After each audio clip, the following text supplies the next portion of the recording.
course, let's welcome Mauritius Commercial Bank, the largest lender on the island of Mauritius on the Indian Ocean, has stepped into Nigeria as part of its sub-Saharan African expansion. The lender is looking to tap into inter-Africa trade, infrastructure projects, and other form of financing around industrialization. Now, the CEO of the bank, Thierry Hebraud, is in Nigeria this week, and he joins me now on the RS Exchange for this exclusive interview chat. Good evening to you, sir. Welcome to Nigeria. Good evening. Thank you very much. Great to have you here. Thank you for making it here. Talk to me about MCB Limited doing business beyond Mauritius. I've covered your numbers, your earnings all the time. It's about the island Mauritius. Suddenly, you popped up in Nigeria. Yes, I mean, it's not suddenly, actually. We have been developing business in Nigeria for the last 10 years, but over the last 5 years, we have increased substantially our operations. And you know that we are very focused in the country for the time being on oil and gas, as we strongly believe as an African bank that oil and gas, it's part of the transition solution of the continent. So that's the way we are looking at the country for the time being. So, oil and gas. Well, for the time being, oil and gas. Of course, I mean, in Africa, we have developed our relationship. We started with the oil and gas, and then we have developed relationship. That's the reason why we are this week for the AFCAS, because we developed relationship with private equity investor using Mauritius, which is an international financial center, Mauritius IFC. Mauritius IFC is representing 82 billion investment in Africa, $82 billion investment in Africa, which represents 9% of the total investment in the continent. So that's the other part of the business we are developing with Pan-African corporate, multinational corporate. We position ourselves in the corridor between Africa, Asia, Africa, GCC country, Africa, Europe, and Africa, Americas, for the time being, if Americas wants to continue to work with the rest of the world. Are you seeing economic and investment growth on the African continent as what will further provide opportunities for venture capitals, private equity doing business on the continent, which will require interventions from Mauritius Commercial Bank? Definitely. I think that, first of all, I mean, if you take the growth around the world, Africa, the continent, is still representing the best potential of growth within the next few years. Of course, I mean, the tariff wars, which has been started by US right now, could have an impact on this growth. But still, I mean, the African continent can develop itself intra-continent, and this is where we are focusing our effort to support the industrialization and the intra-trade in Africa, which makes a lot of sense, where Africa is benefiting from a lot of resources, being natural resources, being agro-food business, being metals, minerals, which are essential if we want to electrify this planet. I mean, Africa represents 30% of the sourcing of special materials, special earth, to develop this electrification of the planet. We have to work on that. We have to develop it. And most of all, we have to transform in our own countries. That's essential. Beyond Nigeria, where else do you see trade opportunities for MCB across Africa in terms of, if you look at the outlook across the we regions? position ourselves essentially on the sub-Saharan Africa, where we are comfortable with. We have an appetite of risk. So Kenya, of course, Ghana is part of it, Western Africa, Côte d'Ivoire, Cameroon, and Rwanda is part of it, South Africa, of course. So, I mean, this sub-Saharan Africa represents in itself a strong possibility and capacity of business development. I mean, we are, we are a big bank in the Eastern Africa. We are the first bank in Eastern Africa by total balance sheet, but we are a medium-sized bank or a small bank if you take the worldwide banks. But our market being Africa, there is a lot for us to develop, a lot of capacity.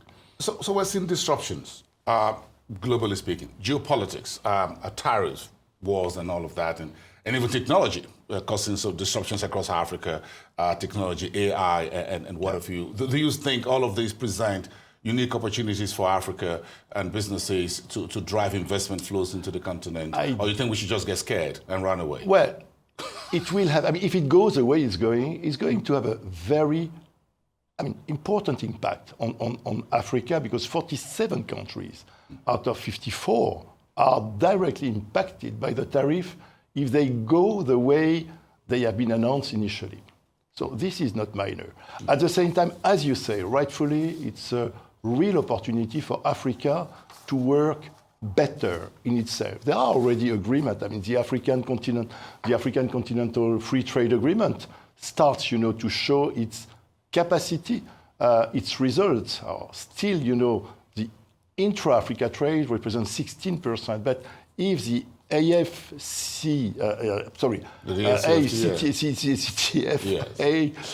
is implementing the way it should be, it could be up to 52% of the intra-trade within the continent.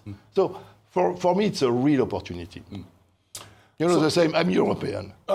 I think exactly the same for Europe. It's a wonderful opportunity for Europe. Yes. Mr. Trump is a wonderful guy, helping the rest of the world to organize ourselves in a better way. Well, the Americans says they're interested in the Nigeria-Morocco gas pipeline. Of course. I'm sure you will be interested. Of course we are. MCB Bank will be interested. Yes, we are. That's about $50 billion. Although we are more in the sub-Saharan Africa, as I was telling you, Morocco is more difficult for us to access this market. But yes, I mean, in this part of the continent, there is a lot of capacity, a lot of possibility. Let's leave Africa developing its own resources. I would like just to mention one figure. 600 million Africans have no access to electricity today. So if we want to modernize, if we want to industrialize, if we want to develop the continent, the mix of energy will be needed. Of course, renewable energy, an enormous capacity, the continent presents enormous capacity, solar, geothermy, hydro, everything is possible. But oil and gas will be part of the transformation. Of course, better than wood and coal, which is still used in the continent. So that's where we need to go. So when you look at Africa, it looks at a lot of opportunities, but you would like to see improved policy processes and actions that you think will come from policymakers, policy leaders, from the African Union, for example, and a few others that you think could help further catalyze this inflow that we sorely need, including even domestic capital, that the type that MCB is providing to support private capital investment, whether it's oil and gas, whether it is renewable and other forms of energy on the continent, which is very key to industrialization. Yes, indeed.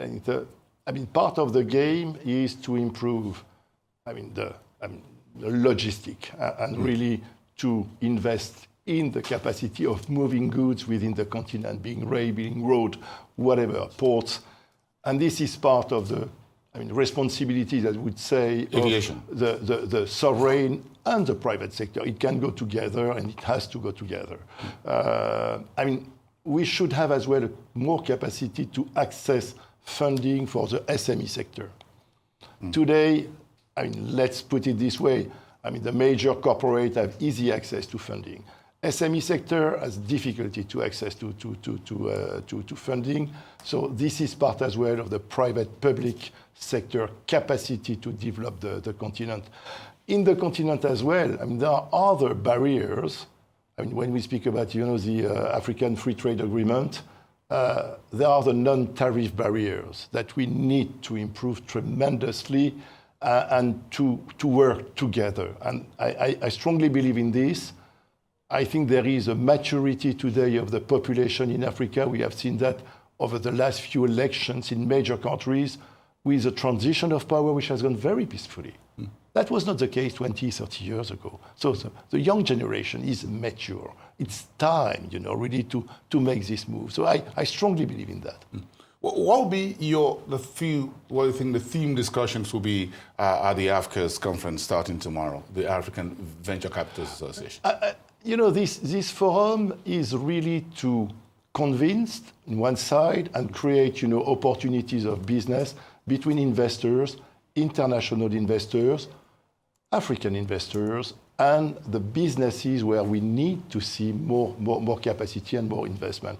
Again, it's comforting despite, the last few years which have gone not so easy in the continent, but we continue to see a growth of investment, operations, acquisition. There have been an increase by 8% of the number of transactions, and the volume of transactions in financial terms have increased as well tremendously.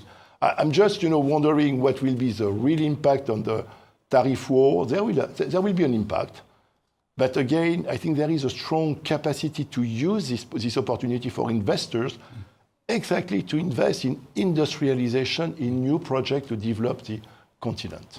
I'm going to find time to be at the AFCAS conference and listen to you speak to the audience from tomorrow. It's good to have you here, Thierry Hebraud. Thank you very much. Appreciate it. Thanks a lot for your Welcome to invitation. Nigeria. Thank you. And we appreciate having you on the show tonight. Thank you. Thank you so much, and wish you all the best doing business in Nigeria. Thierry Hebraud, today CEO at MCB Limited, out of the Mauritius, the island of the Indian Ocean.